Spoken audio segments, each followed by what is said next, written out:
అక్క ఆల్రెడీ ప్రభుత్వం ఆర్డినెన్స్ ద్వారా బీసీలకు 42% రిజర్వేషన్ ఆమోదిస్తామని చెప్పినా కూడా ఎందుకు ఈ రంగులు ఆర్భాటాలు? అసలు ఆర్డినెన్స్ అనేది ఒక మాయముచ్చట, కాలయాపన చేయడానికి మాత్రమే. ఆర్డినెన్స్ ఇచ్చే ముచ్చట ముందు కామారెడ్డి బీసీ డిక్లరేషన్ సభ అని పెట్టిండు కదా, అక్కడికి పోయి ఏం చెప్పిండు? బీసీ కమిషన్ నివేదిక ఆధారంగా అధికారంలోకి వచ్చిన తర్వాత 6 నెలల్లోపే బీసీలకు 42% రిజర్వేషన్ ఇస్తాము అని చెప్పిండ్రు. సబ్ ప్లాన్లు అన్నారు, 20,000 కోట్లు సంవత్సరానికి అన్నారు, 5 లక్ష కోట్లు 5 సంవత్సరాలకు ఖర్చు చేస్తామన్నారు. ఏది లేదు. ఇప్పటి వరకు మొండి చేయి చూపించిండు బీసీలకు. మా బీసీ బిడ్డలకు ఏం చేసిండు? చెర్లల్లో చేప పిల్లలు ఇస్తలేడు, ముదిరాజులకు గొల్ల సోదరులకు మన గొర్రె పిల్లలను ఇస్తలేడు. ఇయ్యాల్సిన పథకాలు అన్ని కోతలు పెట్టి ఇచ్చిన హామీలకు గండి కొట్టి తుంగలో దొక్కుతున్నాడు. ఈ రోజు 48వసారి ఢిల్లీకి పోవుడు. ఈ 48సార్ల ఢిల్లీకి పోయి ఇప్పుడు ప్రధానమంత్రి దగ్గరనే ఉన్నాడు కదా. తమిళనాడు తరహాల ప్రధానమంత్రిని ఒప్పించి 50% రిజర్వేషన్ తెలంగాణలో కూడా ఇవ్వచ్చు కదా బీసీల మీద అంత ప్రేమ ఉంటే.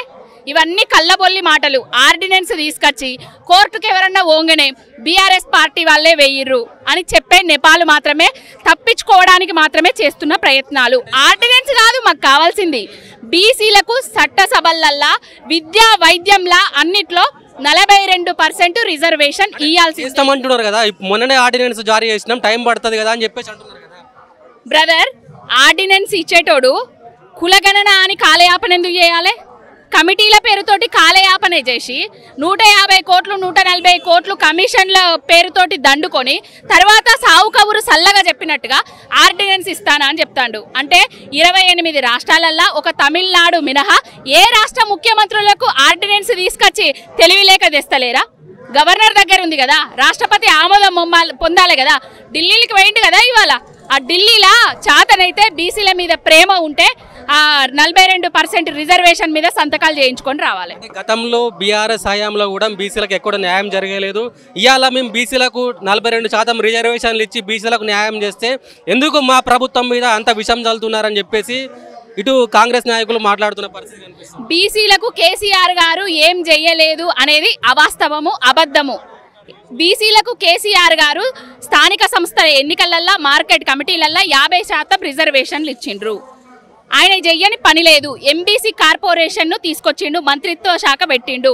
15 మంది కార్పొరేషన్ చైర్మన్లను కూడా బీసీలనే చేసింది బీఆర్ఎస్ పార్టీ.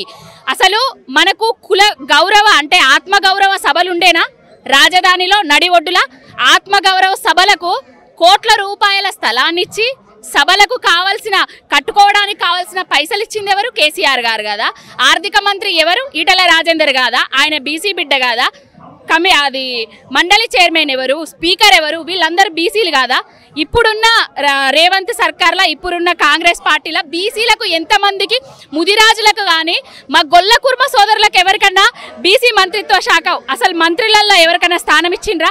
బీసీలకు ఏం చెయ్యలేదు కాదు, బీసీలను ఉద్దేశించి అనేక కార్యక్రమాలు అనేక పథకాలను తీసుకొచ్చింది బాపు కేసీఆర్ గారు.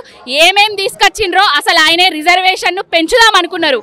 సప్న గోపాల్ రెడ్డి, స్వప్నారెడ్డి అనేటోళ్ళు వాళ్ళు కోర్టుకు పోయి, ఆనాడు వాళ్ళు కాంగ్రెస్ ప్రభుత్వంలోనే కాంగ్రెస్ పార్టీలోనే ఉండే వాళ్ళు కోర్టుకు పోయి తీసుకురానియకుండా చేసిండ్రు తప్ప ఏం లేదు. బీసీలకు కేసీఆర్ గారు చాలా చేసిండ్రు. ఇప్పుడు అధికారంలోకి వస్తుంటే ఇంకా చేసు, కానీ రేవంత్ రెడ్డి లెక్క మొండి చేయి అయితే చూపించకపోతుండే. ఇప్పుడు ఇంతకుముందు మీరు చెప్పినట్టుగానే గొల్ల కుర్మలకు సంబంధించి ఒక్క మంత్రి పదవి లేదు. రీసెంట్గా గాంధీ భవన్లకు గొర్లందోలి కూడా నినాదం చేసిన పరిస్థితి కనిపిస్తుంది. ఏం చెప్తారు దీని గురించి? అంటే మనుషులు పోయి ధర్నాలు చేసినా కూడా స్పందిస్తలేడు. గొర్రెలు పోయి మూగజీవులు పోయి ధర్నా చేస్తేనన్నా స్పందిస్తారు అనుకొని చేసిండ్రు. ఇప్పటి వరకు గెలిచినాక 100 రోజులలోనే 2 విడతల గొర్రెల పంపిణీ చేస్తా అని చెప్పారు. ఇప్పటి వరకు చేయలేదు. మరి ఆ గొర్రెల పంపిణీ పైసలు ఎక్కడికి పోయినాయి? గొర్రెలను కాసుకోర్రి, బర్రెలను కాసుకోర్రి అంటాండు కేసీఆర్ అని చెప్పిండ్రు. మరి నువ్వు 2 లక్షల ఉద్యోగాలు ఇస్తా అని చెప్పినావు కదా. సంవత్సరంలోనే 60,000 ఉద్యోగాలు నీయే అంటివి. 60,000 ఉద్యోగాలు కేసీఆర్ గారు నోటిఫికేషన్లు ఇచ్చి ఎగ్జాములు రాపిచ్చి నియామక పత్రాలు ఇచ్చేది ఎలక్షన్ కోడ్ రావడం వల్ల ఆగిపోవడం వల్ల ఆ నియామక పత్రాలను ఇచ్చి నేను ఇచ్చిన అని చెప్పుకుంటాను. ఇప్పటికైనా కళ్ళబొల్లి మాటలు బంద్ చేసి నీకు బీసీల మీద ప్రేమ ఉంటే, చిత్తశుద్ధి ఉంటే, నువ్వు ఏదైతే కామారెడ్డి డిక్లరేషన్ అని పెట్టినవో ఆ కామారెడ్డి డిక్లరేషన్ను 18 నెలలు అవుతుంది, 6 నెలల సమయమే కావాలన్నో 18 నెలలు కావస్తుంది. ఇప్పటికైనా ఉపేక్షించేది లేదు. నీకు చాలా సమయం ఇచ్చినాం. 42% రిజర్వేషన్ ఇచ్చి స్థానిక సంస్థల ఎన్నికలకు పోవాలి. లేకపోతే బిడ్డ బీసీ బిడ్డలు ఉత్తుత్తి బిడ్డలు కాదు, కొరిమితోటి కల దిక్కుంటున్నావు. నువ్వు చెప్పిన హామీలు, నువ్వు చెప్పిన మాటలన్నీ ఆ మాయ అని అందరికీ తెలిసిపోయింది. ఇప్పటికైనా నువ్వు ఇచ్చిన హామీ బీసీలకు నెరవేర్చుకో.